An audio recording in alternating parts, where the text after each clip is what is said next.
سوال نمبر 23 یہ بھی مولانا گنگوہی پر ہے کہ کیا مولانا گنگوہی رحمۃ اللہ علیہ نے اپنی کسی کتاب میں یہ بات لکھی ہے الیاذ باللہ اللہ تعالیٰ جھوٹ بولتے ہیں؟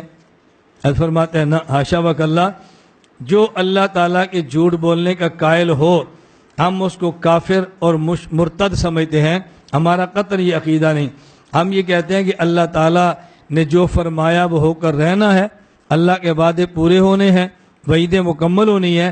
مولانا گنگوہی نے فتویٰ دیا ہے جس پر علماء مکہ علماء مدینہ کے دستخط موجود ہیں، اور یہ فتوے کی تحریر یہاں پر لکھ دی ہے، اس لیے ہم قطعاً اس بات کے قائل نہیں کہ اللہ تعالیٰ جھوٹ بولتے ہیں۔ جس کا یہ عقیدہ ہو وہ دائرہ اسلام سے خارج ہے۔ آگے دیکھیں 24واں سوال، هل تعتقدون امکان وقوع الکذب فی کلام من کلام المولا عز وجل سبحانہ ام کیف الامر؟ کیا تمہارا یہ عقیدہ ہے کہ اللہ تعالیٰ جھوٹ بول سکتے ہیں؟ پہلے سوال کیا تھا؟ کیا تم نے لکھا ہے کہ اللہ جھوٹ بولتے ہیں وقوع کذب؟ اب کیا لکھا ہے؟ امکان کذب۔ کیا اللہ تعالیٰ جھوٹ بول سکتے ہیں؟ حضرت فرماتے ہیں ہم وقوع کذب کے قائل نہیں ہے۔ جس کا یہ عقیدہ ہو کہ اللہ تعالیٰ جھوٹ بولتا ہے وہ کافر مرتد دائرہ اسلام سے خارج ہے۔ اور یہ جو بات کی کہ اللہ تعالیٰ کے امکان کذب، ہمارے ہاں کذب کا وہمہ بھی نہیں، کذب کا شبہ بھی نہیں۔ اللہ تعالیٰ کا کلام یقیناً اور لا ریب سچا ہے، جو فرمایا اس نے ہو کر رہنا ہے، اس کے خلاف کبھی بھی نہیں ہوگا۔ اس لیے ہم اللہ تعالیٰ کے کلام کو نہ جھوٹا مانتے ہیں نہ ہی اس کے اندر جھوٹ بولنے کا وہم مانتے ہیں۔ اگلی ذرا عبارت سمجھیں، یہ تھوڑی اس سے بھی اہم ہے۔ السؤال الخامس والعشرون، هل نسبتم في تعلیفکم الى بعض الاشاعرہ القول بامکان الکذب وعلی تقدیرها فما المراد بذلک؟ کیا تم میں سے کسی نے لکھا ہے کہ اشاعرہ امکان کذب کے قائل تھے؟ اگر تم نے امکان کذب لکھا ہے تو اس کی تمہارے یہاں مراد کیا ہے؟ یہ سوال لمبا ہے، منطقی بحث اس کے اندر موجود ہے، میں خلاصہ اس کا پیش کرنے لگا ہوں۔ حضرت رحمۃ اللہ علیہ فرماتے ہیں کہ دیکھو اصل بات یہ ہے کہ عنوان اور تھا اور اہل بدعت نے عنوان بدل دیا ہے۔ کبھی بات اور ہوتی ہے، عنوان بدلا جاتا ہے۔ میں پہلے اس پر دو مثالیں دیتا ہوں، پھر یہ جواب آپ کو سمجھ آئے گا۔ نمبر ایک مثال سمجھو، جب یہ پاکستان بن رہا تھا، بنگلہ دیش بن رہا تھا، اب پاکستان اور بنگلہ دیش کو چھوڑیں، عنوان یہ تھا کہ ہندوستان تقسیم ہو رہا تھا، مسئلہ یہ تھا کہ تقسیم ہند ہونا چاہیے کہ نہیں۔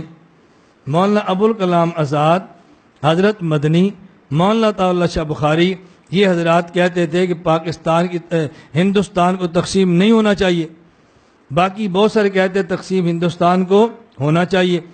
اب عنوان یہ نہیں تھا کہ پاکستان بننا چاہیے کہ نہیں، عنوان یہ تھا کہ ہندوستان تقسیم ہونا چاہیے کہ نہیں۔ آپ جو اکابر کو بدنام کرتے ہیں وہ کہتے ہیں مولانا مدنی قیام پاکستان کے خلاف تھے۔ مولانا مدنی قیام پاکستان کے خلاف نہیں تھے، مولانا مدنی تقسیم ہند کے خلاف تھے۔ تقسیم ہند اور چیز ہے اور قیام پاکستان اور چیز ہے۔ مسئلہ صرف یہ تھا کہ تقسیم ہند ہوگا تو یہ نقصان ہے، تقسیم ہند نہیں ہوگا تو یہ فوائد ہے۔ میں اب اس رائے پر پوری بات نہیں کرتا، ان کی رائے کا خلاصہ یہ تھا کہ داخلہ، خارجہ، دفاع یہ ہونا چاہیے مرکز کے پاس، اور باقی اختیارات صوبوں کو دینے چاہیے۔ جس علاقے میں ہندو زیادہ ہے پبلک لا ان کا ہو، اقلیت کے حقوق مسلمانوں کو دے دو۔ جس صوبے کے اندر مسلمان زیادہ ہیں پبلک لا ان کا ہو، ہندو کو اقلیت دے دو۔ اس کا فائدہ یہ ہوگا کہ ہندوستان دنیا کی سب سے بڑی طاقت ہوگی، اور پوری دنیا میں اگر یہ کوئی قدم اٹھانا چاہیں تو اٹھا سکیں گے، اور جس صوبے کے اندر مسلمان ہوں گے، مسلمانوں کا پبلک لا ہوگا، شریعت کے مطابق عمل کریں گے۔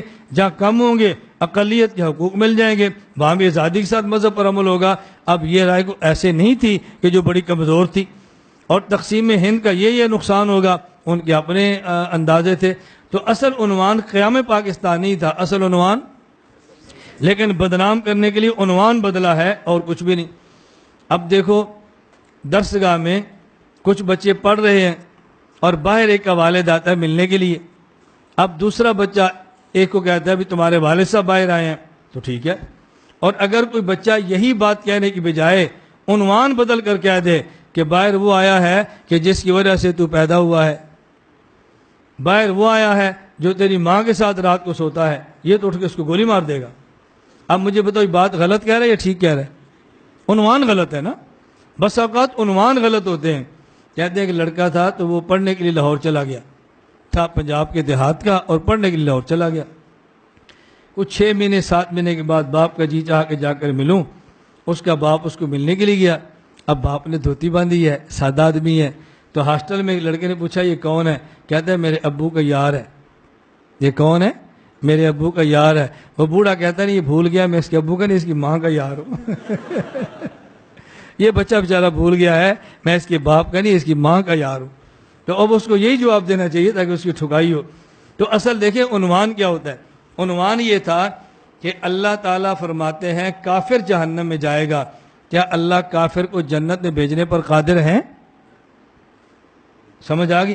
اس کا معنی ہے عموم قدرت باری تعالیٰ، لیکن اللہ بھیجیں گے نہیں، اس کا معنی ہے تنزیہ باری تعالیٰ۔ اب اہل بدعت نے کیا کہا کہ دیکھو اللہ فرماتے ہیں قرآن کریم میں کہ کافر جنت میں نہیں جائے گا، اور یہ کہتے ہیں کہ اللہ کافر کو جنت میں بھیج سکتا ہے، اس کا معنی کہ اللہ جھوٹ بول سکتا ہے۔ پھر پہلی بات غلط ہوئی نا، دیکھو یہ کہتے ہیں جھوٹ بول سکتا ہے، تو عنوان امکان کذب تھا یا عموم قدرت تھا؟ تو حضرت فرماتے ہیں کہ اہل بدعت نے الزامات لگانے کے لیے، یہ صرف بدنامی پھیلانے کے لیے ایسا طرز اختیار کیا ہے۔ ہمارے یہاں مسئلہ امکان کذب کا نہیں ہے، ہمارے یہاں مسئلہ عموم قدرت باری کا ہے، تو ہمارا موقف ہے عموم قدرت باری تعالیٰ کا۔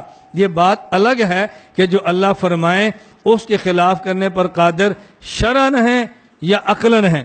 ابو منصور ماتریدی اور ابو الحسن اشعری کے موقع میں تھوڑا سا فرق آتا ہے، اشاعرہ کہتے ہیں شرعن عقلاً ہے، وہ کہتے ہیں عقلاً ہے۔ یہ فرق صرف اتنا ہے، کرنے خلاف کرنے پر قادر ہے یا نہیں، اسے امکان کذب کہیں گے یا عمومی قدرت کہیں گے؟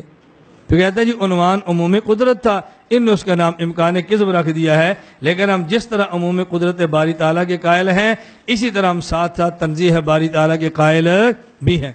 اور یہ بات سمجھیں، یہ سوال کرنا ہی غلط ہے، اللہ اپنے خلاف کرنے پر قادر ہے یا نہیں، یہ سوال کرنا کیوں غلط ہے؟ ایک ہوتا ہے واجب اور ایک ہوتا ہے محال۔ واجب اسے کہتے ہیں جس کا ہونا ضروری ہو، اور محال کہتے ہیں جس کا نہ ہونا ضروری ہو۔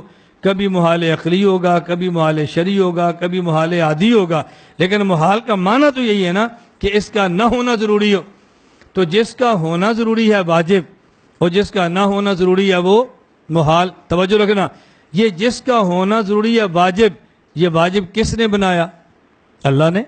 اور جس کا نہ ہونا ضروری ہے یہ محال کس نے بنایا؟ اللہ نے۔ اب اگر آپ یہ کہو کہ واجب کو جس کا ہونا ضروری تھا، کیا ہو سکتا ہے اللہ چاہے تو نہ ہو؟ اس کا معنی ہے کہ اللہ نے اس کو واجب بنایا ہی نہیں۔ بھئی جو محال ہے اللہ نے بنایا کہ کبھی نہ ہو، اگر اللہ چاہے تو ہو سکتا ہے، اس کا معنی ہے کہ اللہ نے محال بنایا ہی نہیں۔ واجب واجب تبھی رہے گا کہ جب وہ ہو، محال محال تبھی رہے گا جب کہ وہ نہ ہو۔